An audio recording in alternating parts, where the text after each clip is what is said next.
자,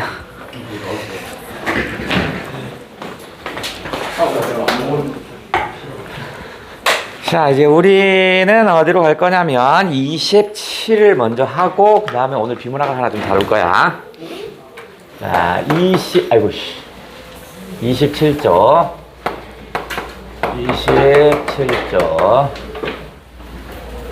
27을 좀 다루고 비문학을 하겠다. 저기 한승아 뒤에 좀 닫아줘.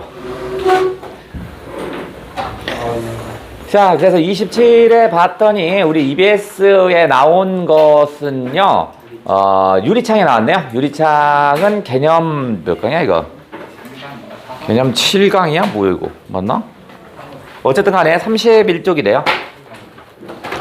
자, 성주에 유리창이 나왔고요. 유리창은 나왔는데, 자, 일단 유리창은요, 죽은 아들을 만나기도 하죠.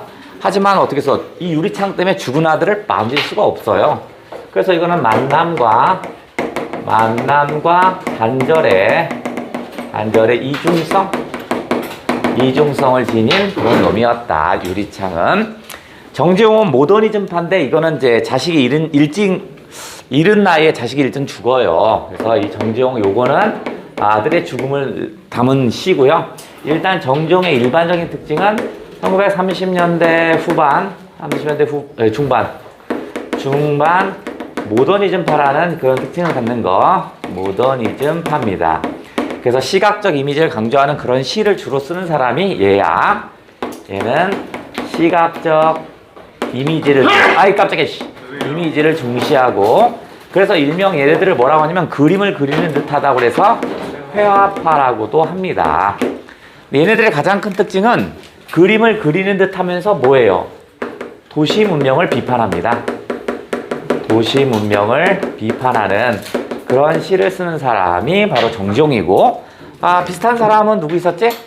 김소월. 아니 무슨 김소월이야. 김광준이라든가 김기림이라든가 이런 애들이죠. 정지용 이런 애들이 모더니즘파인데, 요 놈은 모더니즘파하고 좀 다릅니다. 그러니까 모더니즘파라면 어떤 거냐면 1930년대니까 일제에 의해서 근대화가 됐는데 전혀 어울리지 않아요. 뭐 이런 식으로 쓰는 애들이 모더니즘파입니다. 이놈은 아들이 죽고 나서 아들을 그리워하는 마음에 창문에서 아들을 봅니다. 한번 볼게요. 유리에 차고 슬픈 것이 어른거립니다. 일종의 뭐 성애 같은 거 끼는 거죠. 일단 차고 슬픈 것에다 네모칠게요. 죽은 아들을 지칭하는 4개가 나와요.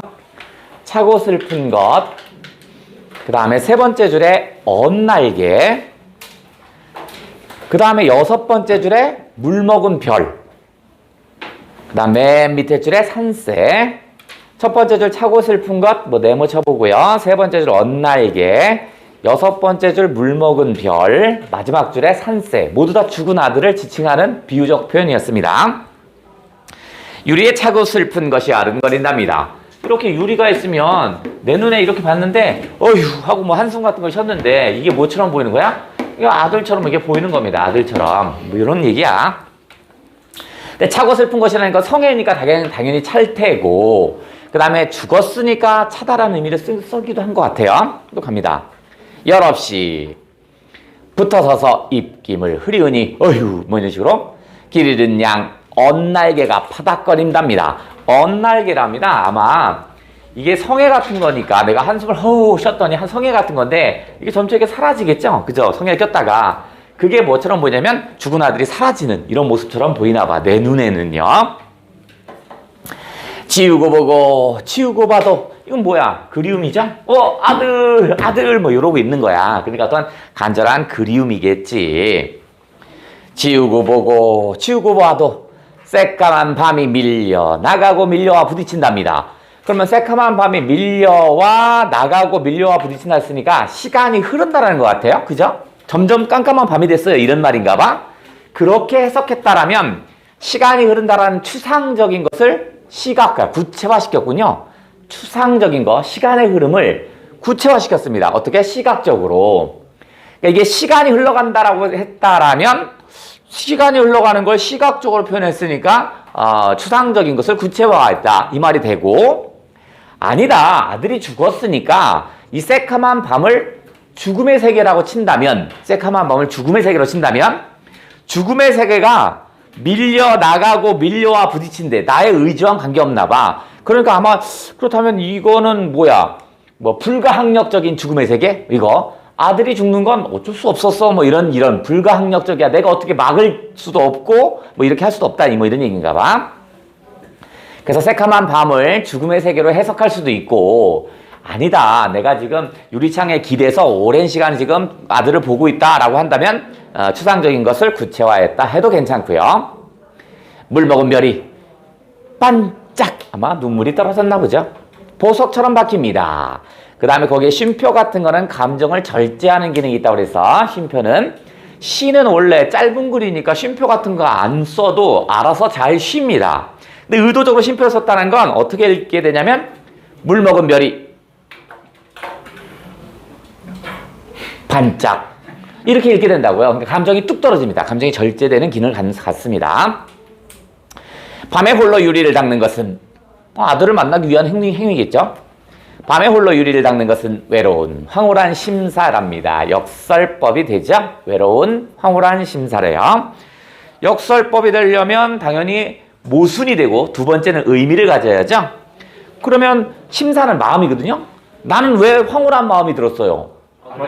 그죠. 죽은 아들을 만났죠. 그 다음에 왜 외로운 마음이요? 그죠. 만난 줄 알았는데 못 만났죠. 유리창 때문에 못 만지잖아. 역설법. 고운 폐혈관이 찢어진 채로 너는 산새처럼 날아갔구나 했네요. 그러면 뭐 요거는 뭐 간단한 거지만 그래도 정리는 하고 가자. 상황은 내가 지금 유리창을 지금 보고 있는데 유리창에서 내가 한숨 또는 뭐 이런 거를 허휴 했겠죠. 그랬더니 뭐냐면 외로운 그다음 황홀한 심사 이렇게 마음이 돼요. 이건 역설법이죠. 첫 번째는 모순이 됐다라는 게 1번 조건. 2번 조건은 의미를 가져야 합니다. 왜 황홀한 마음이었냐면 죽은 아들을 만났거든요. 그 다음에 나는 왜 그러면 외로운 마음이었을까? 죽은 아들과 단절되었죠. 그러니까 역설법 정확히 맞아떨어지네요. 그래서 내가 만났대요. 누굴 만났는데 죽은 아들을 만났겠죠. 죽은 아들의 모습이 어떻게 보였냐면 첫 번째 줄 뭐 있었지? 차고 슬픈 것. 차고 슬픈 것을 만났습니다. 이게 누군데? 죽은 아들이지 뭐야. 그 다음에 언 날개가 파닥파닥 거리는 것을 만났습니다. 그게 뭐야? 죽은 아들이겠지? 그 다음에 물 먹은 별을 봤다는 둥. 마지막에는 산새처럼 날아갔대요. 산새는 한 나무에 오래 있지 않아요. 그죠? 잠깐 나무 앉아있다가 딴 나무로 훅 가잖아. 아마 아들이 일찍 죽었다는 것을 표현하고 싶어서 산새처럼 날아갔다 이렇게 표현했나 봐요. 자, 됐고 요거는 EBS에 나왔던 거고요. 아들의 죽음을 표현한 거였네. 그러면 뭐 아들의 죽음을 표현한 뭐 대표적인 뭐 유사한 거라면 자, 아들의 죽음. 근데 이거는 특별하게 아들의 죽음을 가지고 시험 문제를 만들지는 않을 겁니다. 왜냐면 슬프잖아. 시험 문제 풀다가 울 수 있잖아. 그래서 이렇게 안 만들 것 같고요. 그잖아. 아들의 죽음만 다 연결하면 수험생들이 문제 풀겠냐? 감성적인 애들 못 풀어요. 그래서 안 나와요. 하지만 그래도 하나는 점검 좀 한번 하고 가자. 자, 비슷한 사람 중에서 한번 찾아볼게요. 어디 갔어? 요 중에서 아들이 죽어요. 그래서 아들은요 항상 뭐 하냐면 그 수건이라네. 젓가락이 쓰는 숟가락이 있어요. 그걸 항상 쓰는데 내가 무심코 밥을 이렇게 차려요. 밥을 차려서 무심코 어떻게 아들의 젓가락도 딱 놨어요. 근데 가만히 생각해보니까 숟가락이 안 들려요. 당연히 안 들리겠죠? 아들이 죽었으니까. 그 숟가락을 보면서 내가 눈물을 흘립니다. 그래서 숟가락엔 밥이 올라오는 게 아니라 눈물이 고인대요. 뭐예요? 왜 수고냐? 숟가락은 맞는데요. 아들이 쓰는 숟가락은 뭐예요? 은숟가락이긴 한데요. 은숟가락이에요. 은수저. 그렇죠. 은수저입니다. 그래서 김광균의 은수저. 은수저라는 작품이 좀 있긴 하거든요. 뭐 그냥 알아두시고요. 아들의 죽음과 관계된 거였다. 뭐 안고. 그다음에 동생이 죽은 거 있어요. 동생이 죽은 거 뭐 있어요? 맨날 조망매가. 그거 배웠고. 그렇죠. 하관. 그 하관 누구 거예요? 자, 박목월의 하관도 있습니다. 하관. 관을 내리고 관을 내리면서 아들 얘기하는 거고요. 그 다음에 동생이 죽었어요. 그래서 저기에서요. 어머 동생이 나한테 얘기해. 나는 이승에 있는데 동생은 강 건너에 저승에서 나한테 뭐라고 하는데 잘 안 들려요. 뭐라카노 하면서 한대요. 안 들려요. 그래서 내 생각에는 내가 동생이 말하는 게 바람에 날려서 안 들린다고 생각해요. 그래서 동생을 만났으니까 바람에 불려서 이야기를 서로 대화를 하고 싶대요. 뭐예요? 바람. 뭐라카노 하면서 하는 거. 뭐라카노. 힌트. 지금 다 힌트지 뭐야 임마. 뭐라카노. 아니야. 바람이 뭐라카노. 이 새끼야. 그래서 바람은 두 가지 의미입니다. 첫 번째는 동생이 나한테 강 건너서 동생이 나한테 뭐라고 얘기하는데 바람에 날려서 안 들려요. 그런데 이제 어떡하냐면 저 얘기가 다시 바람에 불려서 나한테 왔으면 좋겠대요. 그런데 지금은 저승에 있고 나는 이승에 있죠? 그러니까 어떻게 써? 이제 어떻게 써? 저승과 이승에 큰 단절감을 느껴요. 그래서 이제는 영원한 이별이구나 라고 합니다. 뭐야 이게? 영원한 이별을 알리는 노래입니다. 세 글자로. 영원한 이별을 알리는 노래 세 글자로. 무슨 가겠죠? 무슨 가겠죠? 송별과? 이별을 알리는 노래라니까. 그렇죠. 이별가입니다. 김홍걸의 이별가 같은 것도 이거 두 개는 동생의 죽음이고 김광규는 아들의 죽음이고요. 그 다음 여러분이 얘기했던 제망매개도 거기에 들어가겠구나. 자, 이거는 뭐 시험에 나올 확률은 좀 적으니까 이건 패스하고. 자, 그 다음에 가시는 이성부는 작가가 연계됐네? 이성부 시는 EBS에 나왔어요. 일단 요 놈을 먼저 배우고 그러면서 이거 뭐라고요? 신라장군. 쓸데없는 소리 하지 말고요. 자, 산길에서네 이성분의 자, 일단 이성분은요 민중시인입니다. 1970년대 70년대 민중시인 정도 생각하시면 됩니다. 민중시인 80년대까지 하자. 80년대 활동했던 민중시인이었고요. 이성분은 무척 산을 좋아했다고 합니다. 그래서 10년간 산에 들어가서 안 나오기도 했다고 합니다. 그래서 이제 다시 활동하면서 산길에서라는 시를 썼대요. 일단 민중시인이라고 하면 어떤 시를 써요? 그렇지. 소외계층을 대변하거나 소외계층을 대변하는 소외계층이라고 하면 뭐 농민, 뭐 여성, 뭐 노인, 그 다음에 뭐 많겠지? 그러게 하고 소외계층을 대변한다는 건 바로 뭐냐면 비슷한 얘기로 이건 현실에 대한 비판의식이죠. 현실 비판의식을 담는 그런 시를 주로 쓰는 사람이 이성부입니다. 알겠어. 자, 그 다음 제목에 이딴 식으로 명사형이 아니라 유리창 이렇게 딱 떨어지지 않고 뒤에 서술어가 빠진 듯하면 저 서술어를 찾으면 주제라고 그랬죠. 대부분 저 밑에쯤에 있다고 그랬어요. 뭐래 어쩌래요 산길에서. 오케이 좋게 나는 안다 뭐 이런 얘기를 했으니까 요 산길은 깨달음의 공간이군요. 그죠? 요거는 요놈은 깨달음의 공간이었습니다.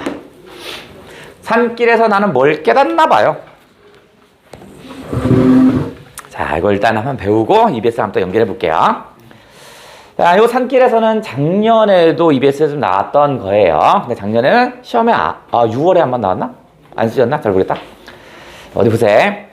자, 이 길을 만든 이들이 누구인지 나는 안다. 이런 걸 단정적 어조라고 하죠. 나는 안다. 혹시 알까 뭘까? 이게 아니라 난 알아. 단정적인 어조겠죠. 뭔가를 확신에 찬 말이겠죠. 그러니까 의지와 뭐 확신을 강조한다. 확신에 찬 목소리 뭐 이렇게 하면 되겠죠. 어떤 의지와 뭐 확신을 강조한다. 뭐 이딴 말 써주면 되겠지. 이 길을 만든 이들이 누구인지를 나는 안다. 이렇게 길을 따라 나를 걷게 하는 그 이들이 지금 조릿대 밭 눕히며 소리치는 바람이거라. 그러니까 이 길을 만든 사람이 바로 뭐냐면 그 이들 두 번째 줄 동그라미 또는 이른 모를 풀꽃들 문득 나를 쳐다보며 수줍음으로 와서 내 가슴 벅차게 하는 까닭을 나는 압니다. 일단 나는 산길을 걸으면서 좋다란 얘기네. 내 가슴이 벅참을 느낀다고 그랬죠. 일단 좋은 겁니다. 근데 이 길은 어떤 길이에요? 깨달음의 공간이기도 하고요. 여기서의 길은 뭐죠? 역사, 그죠? 또는 뭐 삶의 길, 뭐 이런 것들을 의미합니다. 그죠? 그러니까 평범한 사람들이 걸어가면서 역사를 만든다 이런 얘기 하고 싶은 거야. 보통 우리가 역사를 만들면 아주 훌륭한 사람들이 세상을 지배하면서 세상을 만든다고 생각하는데 이 성분은 아니에요. 그 훌륭한 사람들이 역사를 만들기도 하겠지만 보편적인 아주 평범한 사람들이 역사를 만든다는 얘기를 할 거야 지금. 그럼 그 평범한 사람들이 누구냐면 그이들 두 번째 줄에. 그 다음에 또 뭐냐면 이름 모를 풀꽃들 이런 것들이 이제 평범한 사람들입니다. 그러기에 짐승처럼 그이들의 옛 내음이라도 맡고 싶답니다. 그이에 대한 공감의 모습이겠죠? 공감하고자 합니다. 나는 자꾸 집을 떠나고 그때마다 서울을 버리는 일이 신명나지 않았더냐? 신명난다죠. 서리법이니까. 그럼 집과 서울은 내가 그렇게 좋아하는 공간은 아니네. 오히려 나는 집과 서울을 떠나는 걸 좋아한대요.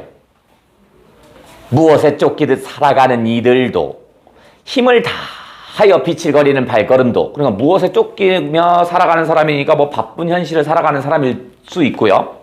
힘을 다하여 비칠거린다니까 힘겹게 살아가는 사람일 수도 있고 무엇 하나씩 저마다 다져놓고 사라진다는 것을 뒤늦게 나는 배웠습니다. 아하, 내가 배운 게 있다.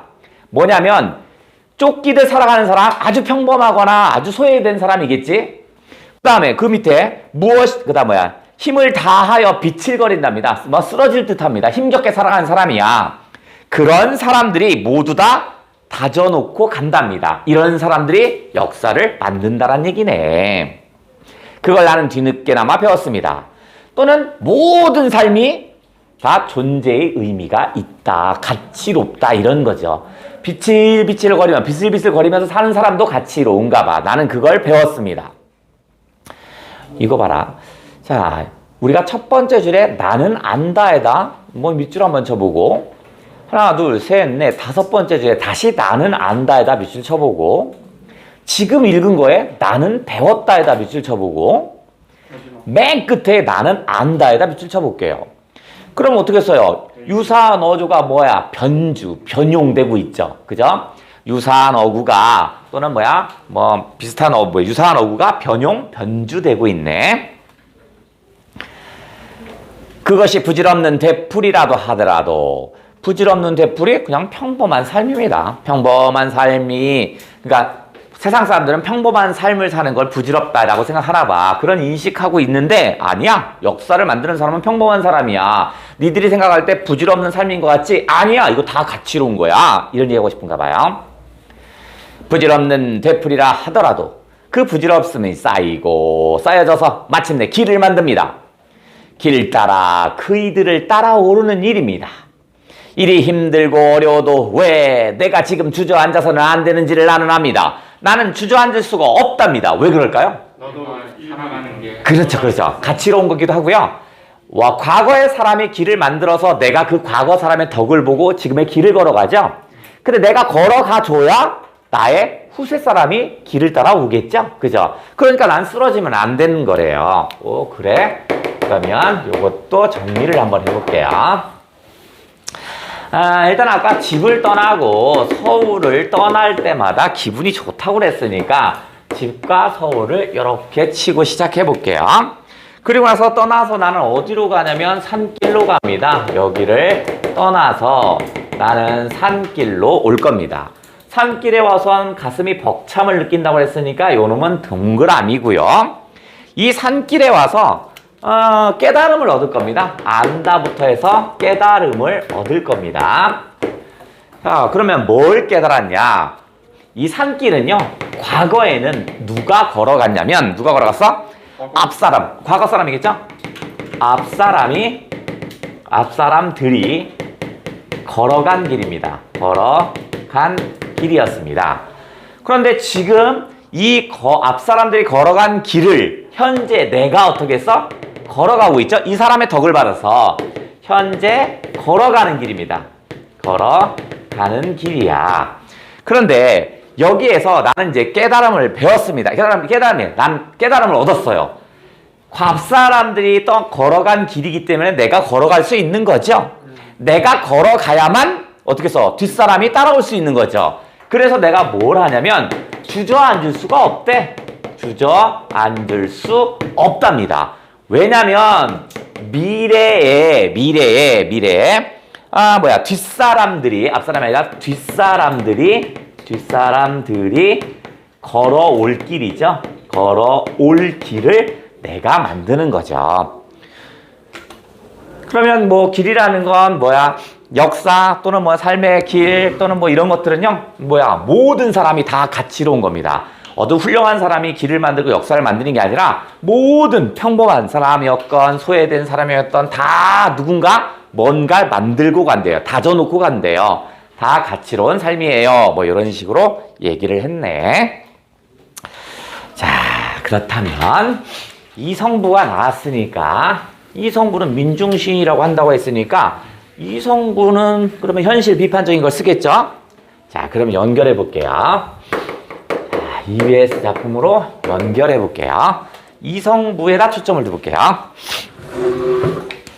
자, 우리 EBS에서 뭐를 언급했냐면, 자, 억압적인 정치 현실, 1970, 80년대는 박정희, 전두환 군부독재 시절이죠. 그러니까 억압적 정치 현실을 언급을 합니다.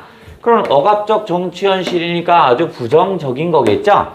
하지만 우리 민중 시인들은 여기서 쓰러지거나 포기하거나 이러지 않아요. 어떻게 해서요?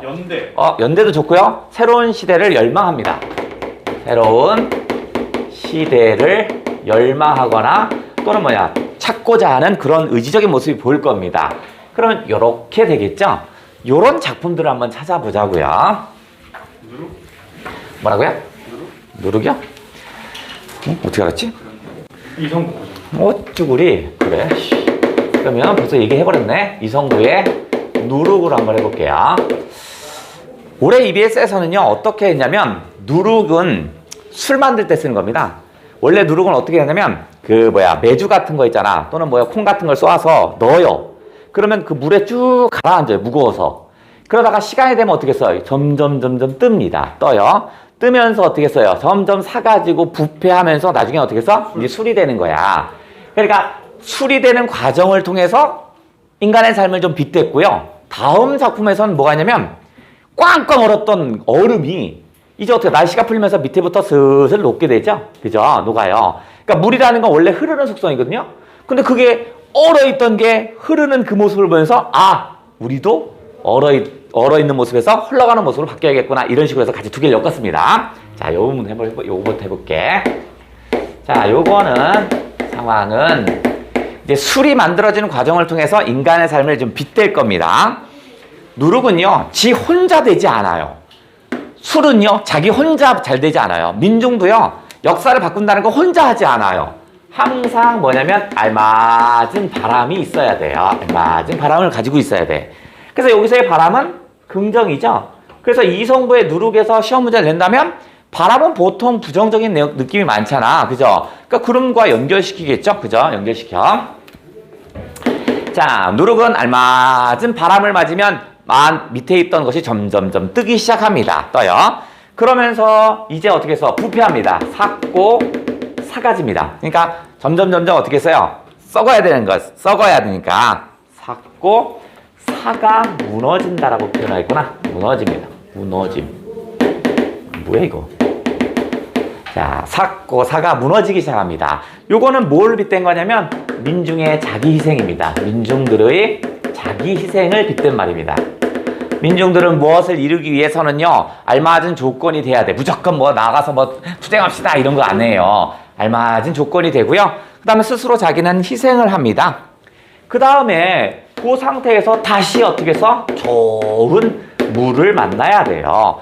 그러니까 내가 지금 이거 정치 현실 너무 더러운데 이러면 안 되지. 이거 안 되지. 그래서 다시 어떻게 해서 좋은 물이라는 건 나와 생각을 같이 한 사람들이 하나하나 생기기 시작합니다. 그러면 요것은 바로 뭐냐면 민중들의 연대입니다. 민중들의 연대의식입니다. 좋은 물을 만난다는 건 나와 비슷한 생각을 가진 사람끼리 점점 만나요. 그러면 이렇게 되면 어떻게 했어? 이제 드디어 뭐가 돼요? 술이 됩니다. 술이 되면서 술의 냄새가 퍼집니다. 냄새가 퍼진대요. 즉 민중들의 어떤 승리를 만방에 알리게 되겠죠. 그죠? 결국 요거는 뭐냐면 민중의 어떤 생명력, 민중들의 생명력을 표현했다. 자, 요게 이성부의 누룩이었습니다.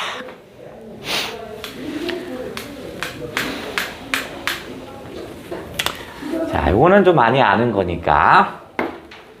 자, 요번에는 다른 작품을 한번 해볼게요. 우리 EBS는 요 작품과 한 작품이 더 연결됐는데, 얘는 술이 만들어지는 과정, 얘는 얼음이 녹는 과정을 통해서 민중들을 빗댑니다. 어디? 자, 요놈은 상황은, 따져볼게요. 자, 내가 먼저 하지 않고요. 강입니다. 강. 이 강이 주체야.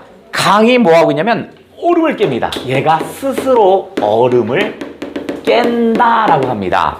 그러면 얼음이라는 것 자체가 강물의 원래 물의 속성은 아니잖아. 부정이죠? 그러니까 얼음을 깬다라는 자체가 긍정이겠죠.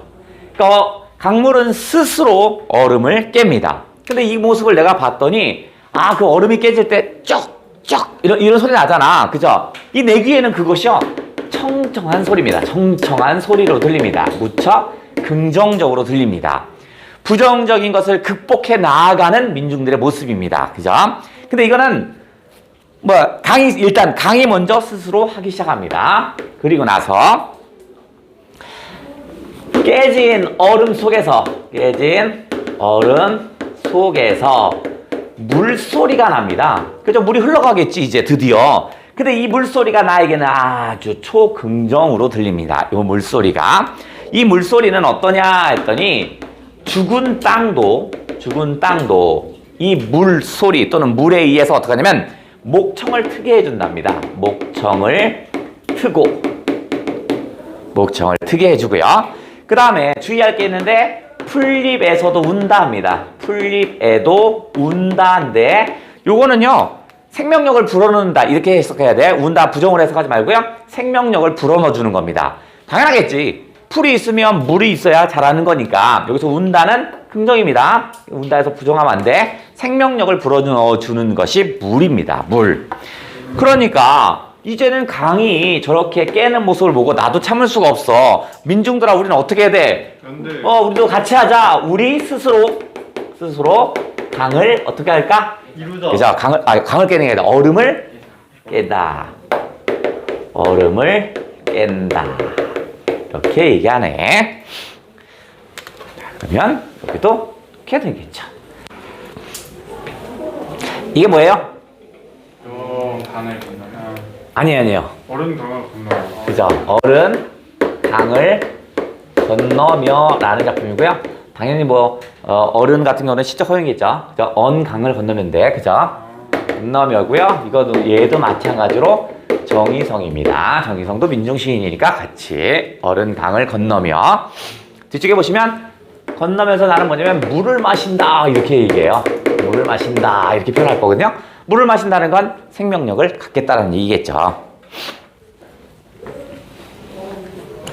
그래서 첫 번째 이성부의 누룩은 술이 만들어지는 과정을 빗대서 인간에 빗댔다면, 이건 강물이 녹는 과정을 인간에 빗댔다. 자, 요거가 몇 페이지더라? 8강 96쪽이네. 여기는 현대시 8강 96쪽이 여기에 실려있더라. 하나 좀 더 해볼게요. 자, 거시기가 있는 거시기로 한 작품 더 해보자. 자, 어차피 7, 80년대 나왔으니까 7, 80년대에 해당하는 걸 좀 더 해볼게요. 7, 80년대요. 지금 내가 살고 있는 곳은 어디냐면 안개의 나라입니다. 안개가 아주 자욱합니다. 여기가 전체적으로 이 나라가 안개가 자욱해요. 그러니까 어떻게 해서 모든 민중들이 있는데, 민중들이 요 앞을 어떻게 해요? 안개가 가득 있으니까 볼 수가 없어요. 볼 수가 없습니다. 그럼 볼 수가 없으면 보려고들 해야 되는데, 그게 이제 습관됩니다. 관성화돼요. 그래서 어떻게 해요? 볼 수 없으니까 아예 보려고 하지 않아요. 이젠 보려고 하지 않아요. 보려고 하지 아예 않는 겁니다. 그러니까 안개의 나라는 앞에가, 안개의 나라가 그러면 안개가 껴서 경치가 좋냐? 그게 아니야. 여기서 온갖 부정적인 행동들이 다 이게 펼쳐지고 있는데 내 눈에 안 보이는 겁니다. 그러니까 처음에 안개가 껴서 안 보이니까 민중들이 어떻게 해서 이제 아예 보려고도 안 해요. 그러니까 부정적인 게 펼쳐져도 아무렇지도 않아요. 그러니까 안개의 나라 자체가 이미 부정적인 거고요. 민중들은 어떻게 해서 보려고 하지 않으니까 얘도 부정이었네요. 그래서 화자가 얘기합니다. 화자는 어떻게 쓰면 좋겠어? 들어야. 아니 볼 수 없으면 어떻게 해? 그래 이젠 들어야 한다. 들어야 한다라고 화자가 해결안을 제시합니다. 그래서 민중들이 들어야 돼? 그럼 어떻게 해서 거기가 이제 계속 들으려고 합니다. 근데 귀가 요만하잖아. 잘 안 들리니까 어떻게 해서 자꾸 이게 발달을 합니다. 그래서 귀가 어떻게 해서 엄청 자라기 시작합니다. 자, 그래서 귀가 커졌어요. 그러면 귀가 커졌으면 보이지 않으니까 들으려고 하는 거니까 이건 일정 정도 긍정입니다. 그죠? 그런데 이 작가는요. 귀가 커지긴 했는데 그래도 아직 부족해요. 그래서 뭐냐면 하얀 귀의 토끼 같은 사람들이래요. 토끼 같은 사람이라고 합니다. 사람들이 어디에? 안개의 나라에 살고 있답니다. 그러면 토끼라는 것은요, 되게 연약한 동물이죠. 초식 동물이잖아. 그죠? 그러니까 보이지 않고 부정적인 것을 극복하려고 싸워야 되는데, 귀는 커지긴 했는데, 구체적인 아주 적극적인 실천이 안 보인다는 얘기입니다. 아주 아쉬운 거야. 귀는 커지긴 했어요. 그래서 어떻게 나름대로 해결하려고 노력을 하고 있으나 적극적인 실천은 없더라고요. 그러니까 이게 귀가 생겼으니까 좋긴 한데, 완전히 좋은 놈 아니야. 좀 아쉬워. 그래서 이거는 적극적인 실천이 없는 모습입니다. 적극적 실천이 미흡합니다. 미흡함을 표현한 것이 바로 요거였구나. 요거의 작가와 제목은 뭐예요? 안개의 나라. 안개의 나라입니다. 누구 거예요? 김광규. 그렇죠. 안개의 나라고요. 서울대학교 나왔고 김광규입니다. 김광규 시인이었습니다. 안개의 나라입니다. 자, 요 놈은 9강에 실려있다. 요 놈도 실려있어요. EBS 현대시 9강에 실려있으니까 같이 연결. 우리 EBS에서는 1970, 80년대 빗대려고 쓴 건 아니고 우리 EBS는 자기 얘기를 하려다 보면 약간의 어떤 비현실적인 얘기를 써서 자기 주장을 한다라는 걸 엮었어요. 이거 보시면 어떻게 해서 세상에 안개의 나라가 어디 있겠어, 그지? 그 다음에 보이지 않아서 귀가 막 자라고 있대. 이게 이렇게 좀 환상적인 거잖아. 그거와 더불어서 뭘 여겼냐면 1930년대에 사는 사람들이 마치 연약한 뭐처럼 비유해? 나비처럼 빗대요. 그런 식으로 초점을 맞췄는데 저는 이성부가 나왔으니까 같이 맞물어서 이렇게 한번 설명을 해봤고, 자, 요거는 조금 다시 다른 쪽으로 포인트를 넣어볼게요. 이성부의 산길에서라며. 산길에서. 좋아. 그러면 이성부의 산길이면, 자, 여기서 이성부의 산길, 여기서 길. 여기서의 길의 의미는, 삶의 길이기도 하고요. 삶의 길이기도 하고, 그 다음에 역사, 이렇게 얘기했죠? 삶의 길이기도 하고, 역사라며. 그러면 삶의 길이기도 한 역사, 삶의 길, 사람들의 다양한 모습, 여기에 초점을 맞춰서 또 한번 끌어와 볼게요. 자, 유사, 길이 나오고, 여기 나온 걸 한번 끌어와 볼게. 자, 거시기가 쓴 거시기라는 시인이 제목이고요. 자, 상황을 좀 얘기를 하면, 세상에는 길은요, 여러 가지 길이 있지만 내 눈엔 크게 두 가지 길이 있습니다. 똑바로 난 반듯한 길이 있고요. 그 다음에 이렇게 돌아서 가는 구부러진 길이 있대요. 그래서 얘는 세상에는 구부러진 길이 있고, 그 다음에 반듯한 길이 있대요. 반듯한 길이 있다고 합니다. 그런데 구부러진 길은요, 가는 게 되게 어려워요. 힘겹게 갑니다. 그래서 당연히 구부러져 있으니까.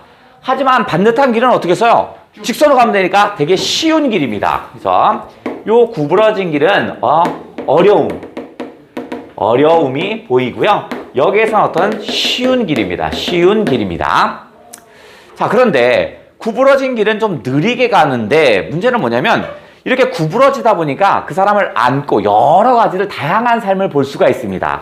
이렇게 가다 보니까 어떤 사람, 저렇게 가다 보니까 어떤 사람, 이렇게 다양한 삶의 모습을 볼 수가 있어요. 그러면서 이렇게 살면 아픈 사람도 있구나. 이 사람은 내가 안아줘야겠구나. 이런 생각이 들어요. 그러니까 얘는 뭐야? 어떤 어렵지만 어떻게 써? 포용력. 삶에 대한 포용력이 많습니다. 그런데 반듯한 길을 가면요. 직선으로 가다 보니까 많은 사람을 만나지 못하다 보니까 나의 포용력엔 한계가 있습니다. 그래서 모든 것을, 많은 것을 포용하지 못해요. 아까보다 포용력이 좀 떨어집니다. 그래서 내가 생각할 땐 이 구부러진 길이 바로 삶의 깊이가 엄청나게 큰 거야. 그래서 나는 구부러진 길을 더 좋아하고요. 이렇게 반듯한 길은 삶의 깊이가 너무 작아 보여요. 그래서 나는 어떻게 써? 구부러진 길을 좋아해요. 라는 시입니다. 제목은 뭐예요? 길일까요? 두 갈래 길일까요? 세상에서의 두 가지 길일까요? 이렇게 들어봐라. 아니라고. 네? 아니라고. 그렇죠. 구부러진 길이었습니다. 자, 얘는 구부러진 길이었고요. 얘는 처음 보는데 이준관이 있었습니다. 거의 듣보잡이고요. 이 구부러진 길입니다. 요 듣보잡 씨는요, 어디 있다면 갈래복합 4에 있어요.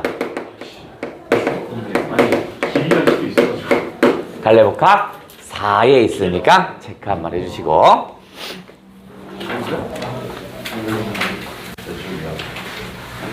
이거 몇 쪽이냐고요? 갈래복합?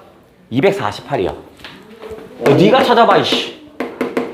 248쪽입니다. 많이 했어요. 자, 그러면 다시 또 길을 한 작품 또 해볼게. 저게 삶의 길이고 역사였고요. 요것도 그냥 비슷한 거였죠? 그러면 조금 비교해야 할 것. 조금 삶의 길, 역사의 길이기도 하긴 하지만 얘는 뭐 할 거냐면 내면의 길입니다. 내면의 길의 중요성을 담은 그런 시를 한번 해볼게요. 길은 여러 갈래가 있는데 크게 얘는 두 갈래 길로 봅니다. 그죠? 뭐냐면 바깥으로 나가는 길, 내 안으로 들어오는 길, 이 두 가지로 봅니다. 바깥으로 나가면 다양한 삶의 이치들을 깨닫습니다. 예를 들어서 뭐냐면 내가 길을 가다가 벼랑을 만나요. 그럼 어떻게 써? 이렇게 길이 끝나서 나에게 사람에게 시련을 주는구나. 사람은 이렇게 살면 안 되구나. 뭐 이런 거. 그러니까 다양한 삶의 이치나 깨달음을 주는 길이 있다면 이것도 중요해요. 하지만 더 중요한 건 뭐냐면 내 안으로 끌어들이는 이것이 더 중요하대요. 그러니까 내면적인 성찰을 하는 그 길이 더 중요해요. 라는 이런 시였군요. 자, 거시기가 쓴 거시기고요. 다시 상황은 길을 두 개로 나눕니다. 아깐 구부러진 길과 반듯한 길이었다면 이번에는 보이는 길과 보이지 않는 길이라고 나와요. 안 보이는 것도 하는데 보이지 않는 길을 두 가지 얘기합니다. 그런데 화자가 보이는 길은 나쁘고 보이지 않는 길은 좋아요 이게 아니고 다 괜찮아. 보이는 길도 길 나름대로의 삶의 이치와 깨달음을 주니까 그것도 나쁜 건 아닙니다.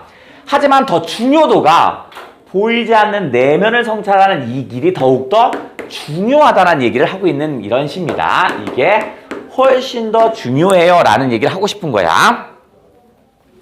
자, 이 보이는 길은 인간을 밖으로 불러내요. 이렇게 합니다. 불러내요. 바깥으로 불러내서 인간을 어떻게 써요? 깨닫고 성찰하고 이렇게 합니다. 그러면 요거는 슬기와 이치를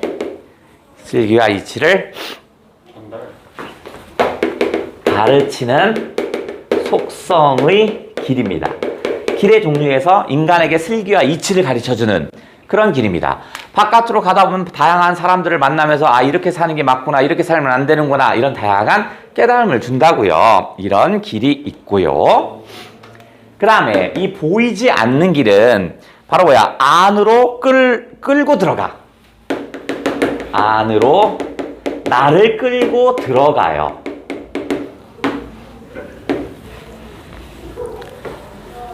자, 그래서 요거는 내면을 성찰하게 하는 속성의 길이였습니다. 길이야. 바깥으로 불러내서 바깥에 나가는 게 이게 이 길을 찾는 건 되게 수월해요. 하지만 나의 내면으로 끌고 들어가서 나의 내면을 반성하고 나를 성찰하는 건 되게 힘겨워요. 하지만 힘겹지만 이것에 대한 가치는 저쪽 보이는 길보다 훨씬 커요. 이런 글이었습니다. 뭘까요?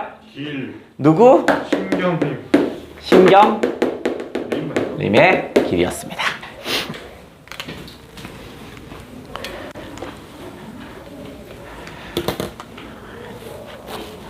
네.